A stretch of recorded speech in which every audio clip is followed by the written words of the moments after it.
العلم هو النور الهادي والمفتاح لكل الخير، من يرد الله به خيرا في الدين يفقهه فيدري. نفهم بالعلم القرآن، بالعلم يزيد الإيمان، وبه يمتاز الإنسان، وبفكر عال وبيان.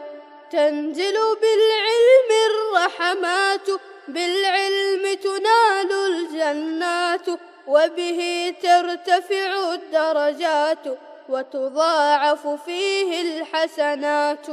العلماء يخشون الله إذ عرفوا. الرحمن الرحيم. الحمد لله رب العالمين والعاقبة للمتقين والصلاة والسلام على سيد الأنبياء والمرسلين سيدنا وحبيبنا وحبيب رب العالمين محمد وعلى آله وأصحابه ومن هدى بهديه إلى يوم الدين. امام مسلم کتاب الایمان کے تحت متعدد احادیث کو بیان کر رہے ہیں. اگلی حدیث ہے وبسند المتصل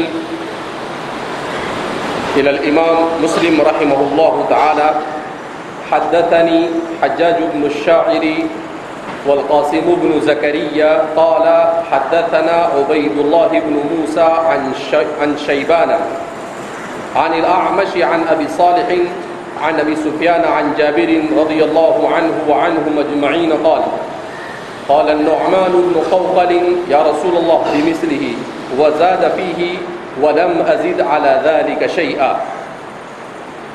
تو اس روایت میں امام مسلم فرماتے ہیں کہ حضرت نعمان بن قوقل رضی اللہ تعالی عنہ انہوں نے نبی کریم صلی اللہ علیہ وسلم سے دریافت کیا اور پھر فرماتے ہیں کہ اس میں اسی انداز میں تمام کے تمام سوال اور جواب ہے جیسا کہ اس سے قبل والی روایت میں ہے.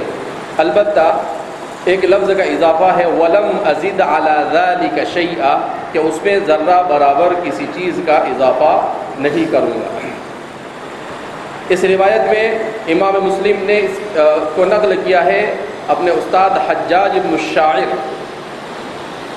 ان کا پورا نام ہے حجاج ابن ابی یعقوب. قبیل ثقیف سے ان کا تعلق ہے. انہوں نے بغداد میں سکونت اختیار کی. ثقہ اور حافظ راوی ہے. سن ہجری 260 میں ان کا انتقال ہوا ہے. اور انہوں نے قاسم بن زکریہ سے، یہ کوفہ کے رہنے والے ہیں، راوی کوفہ ہے. آج ایک کتاب کے مطالعے کے دوران عجیب بات پڑھی میں نے کہ حضرات محدثین کا یہ کہنا ہے کہ دیگر شہروں کے اور مسلمان بستیوں اور علاقوں کے مقابلے میں کوفہ کے جن محدثین کی روایات ہے ان محدثین کا امتیاز یہ ہے کہ عام طور پر کوفہ کے جو راوی ہوتے ہیں وہ احادیث تو بیان کرتے ہی ہیں، مگر احادیث کے ساتھ ساتھ ان کے اوپر فقاہت کا رنگ غالب ہوتا ہے. ان کے اوپر فقاہت کا رنگ کیا ہوتا ہے؟ غالب ہوتا ہے. تو وہ جامع بین الحدیث والفقہ ہوتے ہیں. جامع بین الحدیث والفقہ ہوتے ہیں. یہ امتیاز جتنی بھی بستیاں ہیں ان تمام بستیوں میں صرف اور صرف یہ امتیاز حاصل ہے اہل کوفہ کو. عبید اللہ ابن موسیٰ سے وہ روایت نقل کرتے ہیں اور عبید اللہ ابن موسیٰ یہ شیبان ابن عبد الرحمن التیمی النحوی سے روایت نقل کرتے ہیں. یہ بصرہ کے رہنے والے ہیں، ہے تو بصری مگر انہوں نے بھی سکونت اختیار کی تھی کوفہ میں. ثقہ راوی ہے. تو اس روایت میں بھی کہا کہ وہی الفاظ ہے، صرف اتنا فرق ہے کہ ولم ازید میں ذرہ برابر بھی کسی چیز کا اس پر اضافہ نہیں کروں گا. راوی نے اس بات کو بیان کیا ہے. اگلی روایت ہے وبه قال حدثني سلمة بن شبيب قال حدثنا الحسن بن أعين قال حدثنا معقل وهو ابن عبيد الله عن أبي الزبير عن جابر رضي الله عنه وعنهم أجمعين أن رجلا سأل رسول الله صلى الله عليه وسلم فقال أرأيت إذا صليت الصلوات المكتوبات وصمت رمضان وأحللت الحلال وحرمت الحرام ولم أزد على ذلك شيئا أدخل الجنة؟ قال نعم.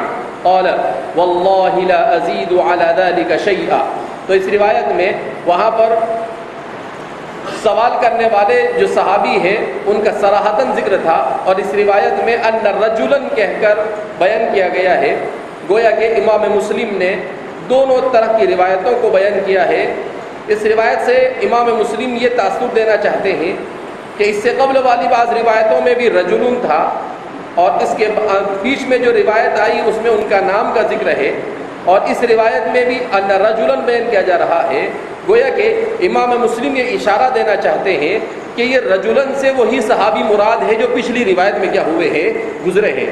گویا کہ حدیث کے ابہام کو احادیث مبارکہ ہی کے ذریعے سے دور کرنے کی امام مسلم کی مکمل کوشش ہے اس روایت کو باب کے آخر میں لا کر.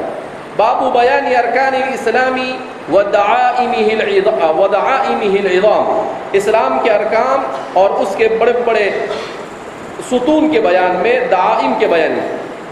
وبه قال حدثنا محمد بن عبد الله بن نمير الحمداني قال حدثنا ابو خالد يعني سليمان بن حيان الاحمر. جب بھی مصنف یعنی کا لفظ لائے اس کا مطلب یہ ہے کہ یہ اضافہ مصنف کی اپنی طرف سے، وہو لائے یا یعنی لائے تو یہ مصنف کا اپنا اضافہ ہوتا ہے، راوی اس کو بیان نہیں کرتا ہے. تو اس چیز کو امام مسلم عام طور پر یعنی کے ذریعے سے یا پھر امام مسلم اس کو وہو کے ذریعے سے جہاں پر ابہام ہوتا ہے، چونکہ عبداللہ بن نمیر نے جب بیان کیا تو انہوں نے صرف ابو خالد کہا. اب ابو خالد کے نام سے متعدد راوی ہے، تو اس ابو خالد سے کون سے ابو خالد مراد ہے؟ مصنف نے اس کی وضاحت کی کہ اس سے مراد سلیمان ابن حیان الاحمر ہے. عن ابی مالک الاشجعی عن سعد بن عبیدہ عن ابن عمر رضی اللہ عنہما وعنہم اجمعین عن النبي صلى الله عليه وسلم قال بني الإسلام على 5: على أن يوحد الله وإقام الصلاة وإيتاء الزكاة وصيام رمضان والحج. فقال رجل الحج وصيام رمضان؟ قال لا، صيام رمضان والحج. هكذا سمعته من رسول الله صلى الله عليه وسلم. امام مسلم اس روایت کو کیوں بیان کر رہے ہیں؟ امام مسلم کا اس روایت کو بیان کرنے کے پیچھے جو مقصد اور جو غرض معلوم ہوتی ہے وہ یہ ہے کہ حضرات صحابہ کرام رضوان اللہ تعالیٰ عنہم اجمعین احادیث کو بیان کرنے میں اتنا احتیاط سے کام لیتے تھے کہ اگر کوئی اس کو تقدیم اور تاخیر بھی کر دیتا تھا تو متنبہ کرتے تھے. جیسا کہ اس میں آپ دیکھ رہے ہیں کہ وہ صحابی نے حضرت عبداللہ بن عمر نے بیان کیا، آپ نے کہا بنی الاسلام علی 5: علی ان یوحد اللہ، کہ اللہ کو ایک مانا جائے، و اقام الصلاۃ، نماز پڑھی جائے، زکوٰۃ دی جائے، رمضان کے روزے رکھے جائے اور حج پڑھے جائے. فقال رجل، تو کسی نے سنا روایت کو تو اس نے سننے کے بعد جب وہ اس کو یاد کرنے کا ارادہ ہو تو وہ اس کو دہرانے لگا، تو اس نے کہا الحج و صیام رمضان. قال لا، صیام رمضان والحج. کہا کہ بھائی آگے پیچھے کیوں کرتا ہے؟ پہلے صیام رمضان ہے، اس کے بعد حج ہے، تو جیسا ہے ویسا ہی بیان کر.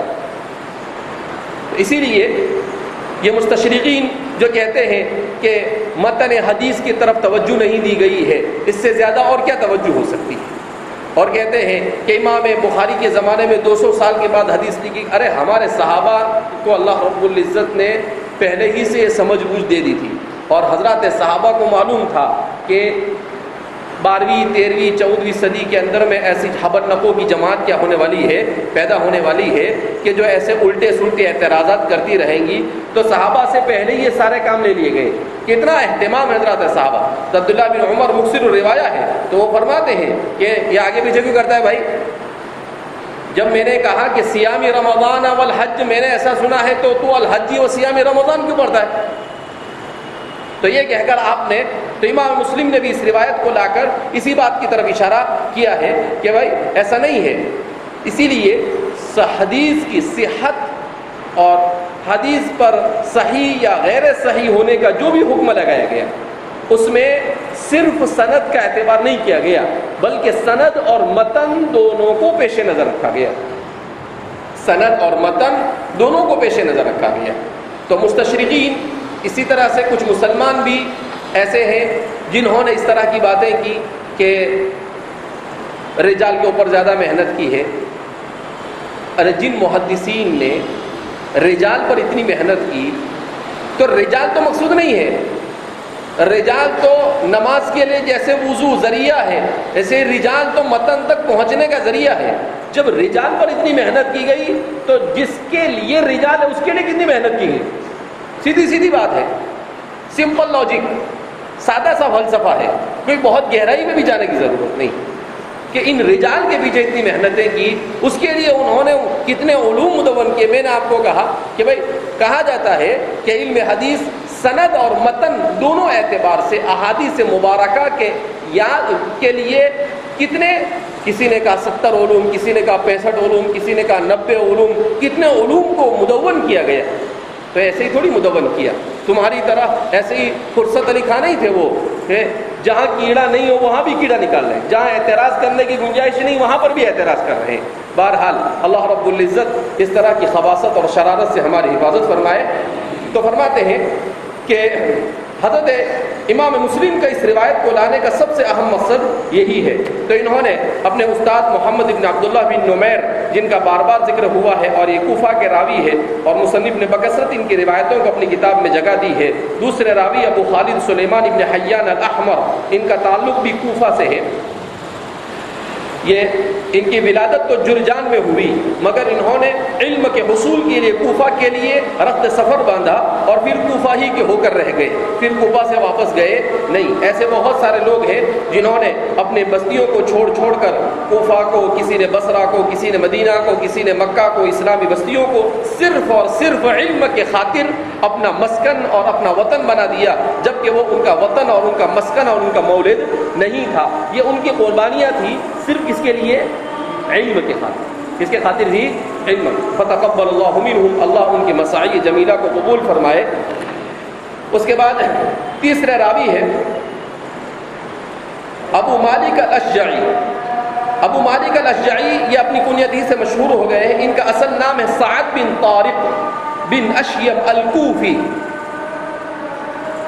ابو مالک ان کا اصل نام ہے سعد بن طارق بن اشیم الکوفی, کوفہ کے رہنے والے تھے. تعلیقاً امام بخاری نے بھی ان کی روایتوں کو جمع کیا ہے اور مصنف نے ان کی 19 روایتوں کو اپنی کتاب میں جگہ دی ہے. اس کے بعد کیا راوی ہے سعد بن عبیدہ السلمی. ایک ہوتے ہیں سلمی اور ایک ہوتے ہیں السلمی. تو قبیل سلم سے ان کا تعلق ہے, قبیل سلم سے ان کا تعلق نہیں ہے. السلمی ان کی کنیت ابو حمزہ ہے, یہ بھی کوفہ کے رہنے والے ہیں, ثقہ راوی ہے. امام مسلم نے ان کی 14 روایتوں کو اپنی کتاب میں جگہ دی ہے. عن عبداللہ بن عمر, حضرت عبداللہ بن عمر رضی اللہ تعالیٰ عنہ, ومن منا لا يعرف عبداللہ بن عمر, اور ہم میں سے کون ہے جو حضرت عبداللہ بن عمر کو نہ جانتا ہو. حضرت عمر بن خطاب رضی اللہ تعالیٰ عنہ کے ہونہار فرزند ہے جنہوں نے علم حدیث میں اپنا ایک مقام بنایا. اس لیے کہتے ہیں کہ پورے صحابہ کرام رضوان اللہ تعالیٰ مجمعین کے جو علوم ہے وہ سمیٹ کر صرف 3 صحابہ کے علوم کے اندر میں سمیٹ کر آ گئے تھے, جن میں حضرت عبداللہ بن مسعود, حضرت عبداللہ بن عباس اور حضرت عبداللہ بن عمر. ان 3 صحابہ کو کا پورے صحابہ کا جو علوم تھے وہ سارے علوم انہوں نے کشید کر اپنے اندر کیا کر لیا تھا, اور پوری شریعت کو اللہ کے رسول صلی اللہ علیہ وسلم کی لائی ہوئی شریعت کے جو مختلف انداز اور طریقے تھے ان لوگوں نے جذب کیا. اور حضرت عبداللہ بن عمر کی جو فقہ ہے یہی فقہ بعد میں چل کر فقہ مالکی کا روپ اختیار کرتی ہے. حضرت عبداللہ بن عباس کی فقہ ہے وہی بعد میں چل کر فقہ کون سی اختیار کر جاتی ہے؟ فقہ شافعی. اس لیے کہ امام شافعی مکہ کے رہنے والے تھے, قریش سے ان کا تعلق تھا.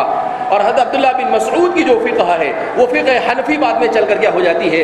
بن جاتی ہے. اسی لیے حضرت مولانا سعید صاحب پالنپوری نور اللہ مرقدہ نے بڑی اچھی بات لکھی ہے. آپ نے دیکھا ہے کہ اصل میں 2 مکتبہ فکر تھے علم حدیث کو سمجھنے کے لیے, ایک مکتبہ فکر حجازی اور ایک مکتبہ فکر عراقی. مکتبہ فکر حجازی جو تھا اس پر حدیث کا رنگ غالب تھا, اور مکتبہ فکر عراقی جو تھا اس کے اوپر فقہ کا رنگ کیا تھا؟ غالب تھا. تو آپ نے بڑا اچھا نام بھی دیا حضرت نے. حضرت نے کہا کے یہاں کے جو ہے حجاز والے ان کو کہا جاتا ہے، ان کو کہا جائے گا المحدثون الفقہاء. کیا کہا جائے گا ان کو؟ المحدثون الفقہاء. اور وہ جو ہے عراق والے ان کو کہا جائے گا الفقہاء المحدثون. ان کو کیا کہا جائے گا؟ الفقہاء المحدثون. اور اس کے بعد آپ نے بڑی عجیب بات لکھی، کہا علم حجاز کا جو رنگ تھا وہ 3 حصوں میں تقسیم ہو گیا، اور فقہ احمد، فقہ مالک اور فقہ شافعی کا روپ اختیار کیا. لیکن فقہ عراق جو تھا وہ منقسم نہیں ہوا، وہ صرف امام ابو حنیفہ تک محدود رہا. کیوں؟ اس لیے کہ امام صاحب کے جو تلامذہ تھے ان تلامذہ نے امام صاحب سے اصول میں زیادہ اختلاف نہیں کیا، اور امام صاحب ہی کی پیروی میں اپنے آپ کو انہوں نے محفوظ سمجھا. صرف وہ نہیں بلکہ کیونکہ عراق میں صرف امام صاحب نہیں تھے، عراق میں سفیان ثوری بھی عراق سے تعلق رکھتے ہیں، ابن ابی لیلہ بھی عراق سے تعلق رکھتے ہیں، ابن سیرین بھی، محمد ابن سیرین بھی عراق سے تعلق رکھتے ہیں، حسن بصری بھی عراق سے تعلق رکھتے ہیں. تو یہ سب بڑے بڑے لوگ ہیں، لیکن ان کی فقہ چل نہیں سکی. یا ان کی فقہ امام اوزاعی یہ اگرچہ شام میں رہتے تھے لیکن ان کا شمار بھی الفقہاء المحدثون میں ہوتا ہے. تو یہ ساری فقہ یہ صرف فقہ حنفی میں آ کر کیا ہو گئی؟ مل گئی. اسی لیے کہتے ہیں کہ قرن ثانی سے لے کر آج تک مسلمانوں میں ثلثان وہ ہوتا ہے جو فقہ حنفی کا تابع ہے، اور 1 ثلث وہ ہوتا ہے جو تینوں فقہ کے تابع ہوتا ہے.